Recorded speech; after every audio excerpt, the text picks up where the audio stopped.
Man, let's go. Hey, yo, Fifth. Yeah. What's up, y'all? This is Jay Varsity, and welcome to episode 28 of NBA Talk. Look, it's been a minute again. It's been a while since I put out my last video, but a lot has gone down, and your boy can't stay consistent. I'm gonna be honest, but we got a lot to go over. From the fact that problems in the Celtics locker room, Kevin Durant being outvoted into the starting lineup of the All-Star game, Luka Doncic possibly starting. A lot of stuff going on. But I just want to get your opinions on this. How y'all feel about Boogie coming back into the Golden State lineup? Does this make the Warriors unstoppable again? Because, not for nothing, I think we overlooked the fact about Boogie Cousins getting into the starting lineup. I think to me, the Golden State Warriors are going to be a little bit slower. And not in terms of I'm not talking like transition wise, but I'm talking about maybe on the terms of defensive switching. Because I think it's going to take an adjustment period for Boogie to get into his actual game. But I'll leave that up to you guys to drop your opinions up in the comments section.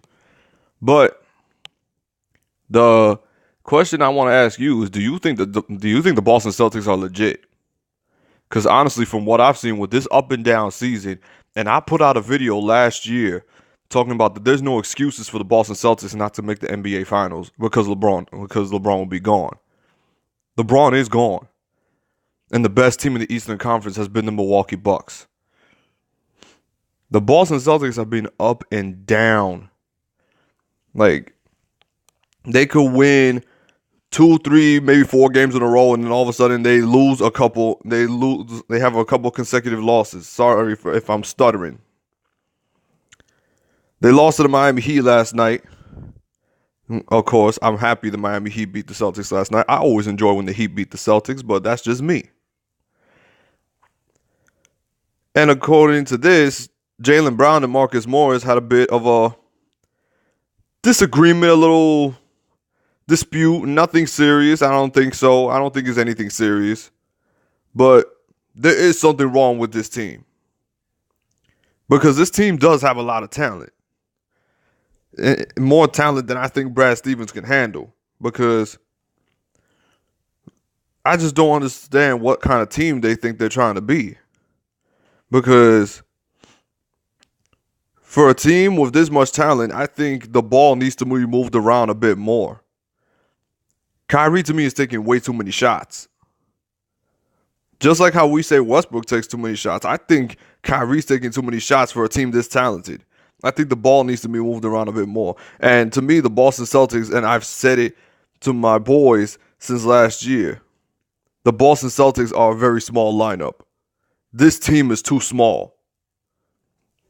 Like, if you're going to tell me that your best big man is Aaron Baines, then you got a problem.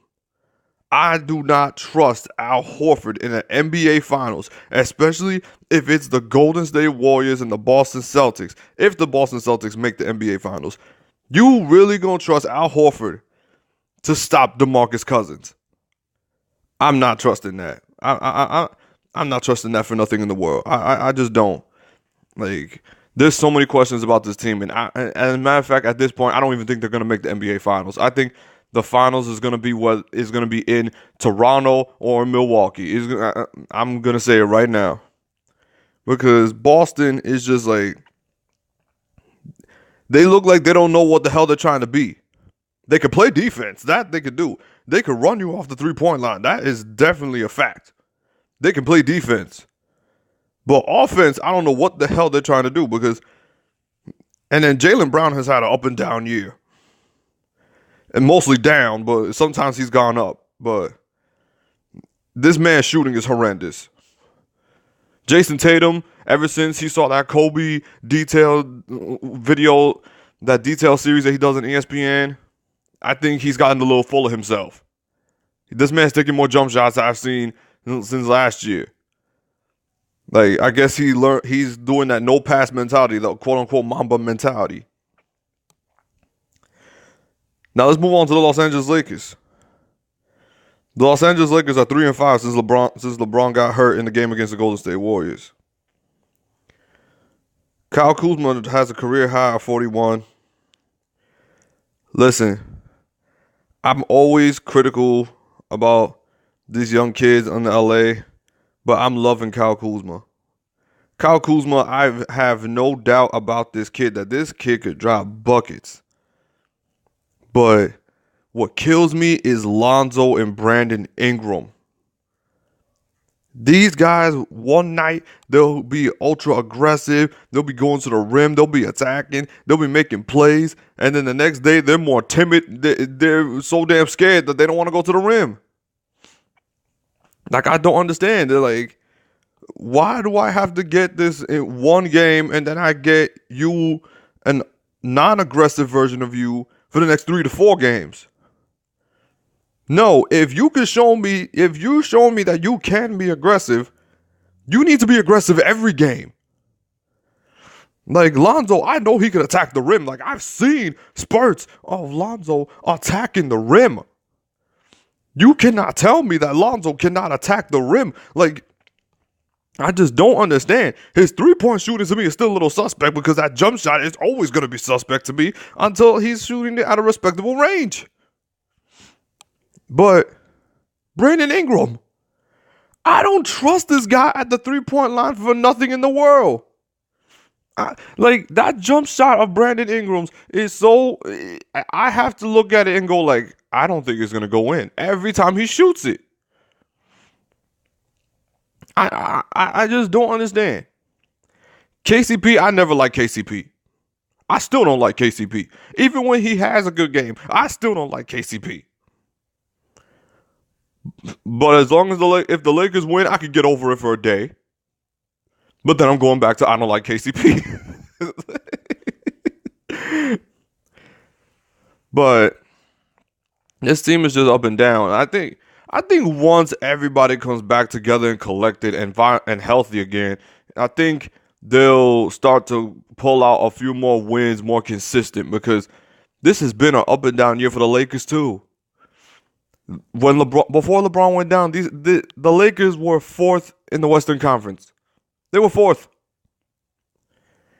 Now, according to ESPN, LeBron's supposed to be out for another week. Honestly, I think they're just resting him at this point. I don't know. I think they're just resting him. I think they just want the man to have a break.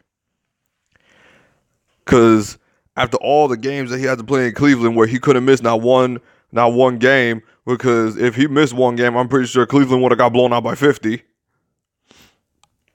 But I like the fact that these young kids are trying to take the initiative and trying to win these games. Like, they are trying to win these games. Like, they are going out fighting. Some days more than others, but they're going out fighting. But yeah, it's been an up and down season. Like, it's like one moment this team's hot, the next thing you know, they're slumping. Is one star is not happy, the next day they say they're cool. You got Kevin Durant talking about he wants to make as much money as possible, and Kevin Durant's been like all over the place this whole season. I don't know. You got the Lakers trying to go all in on Anthony Davis, and who knows if that's even secure anymore, because we thought that the Lakers would be the front runner, but who knows? This offseason is going to be very, very, very interesting. Like, it is. It's going to be very interesting. One thing I know for sure is Klay is re-signing with the Warriors. That's definitely happening. So I don't know why people are talking about Klay's going to the Lakers. It's not happening. Klay's re-signing with the Warriors. I personally think he benefits off the fact that Steph Curry is his teammate, because, and I'm not going to disrespect Klay. I'm not disrespecting Klay. The man could drop buckets. He's had an up and down year too. But when the man gets hot, there's no stopping Klay Thompson. And speaking of getting hot, James Harden.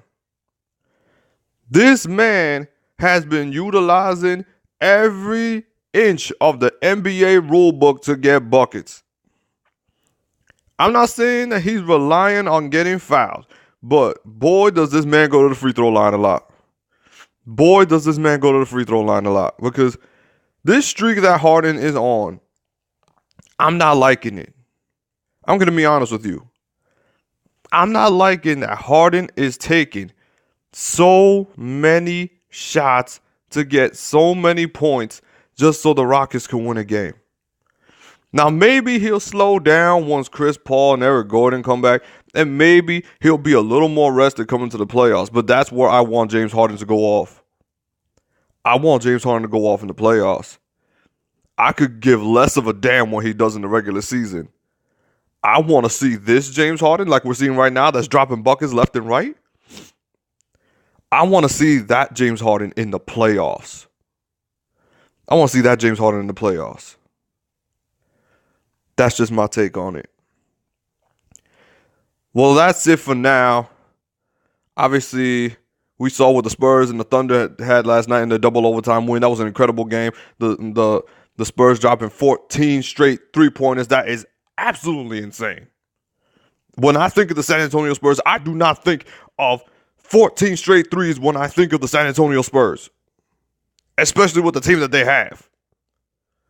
Now, imagine how scary this team would be if they had Devontae Murray right now. Man, I don't know. Like I said, this has been an up and down season. Anyway, that's enough for today. I'm going to try to be a little more consistent with these videos, but I'm not making no promises.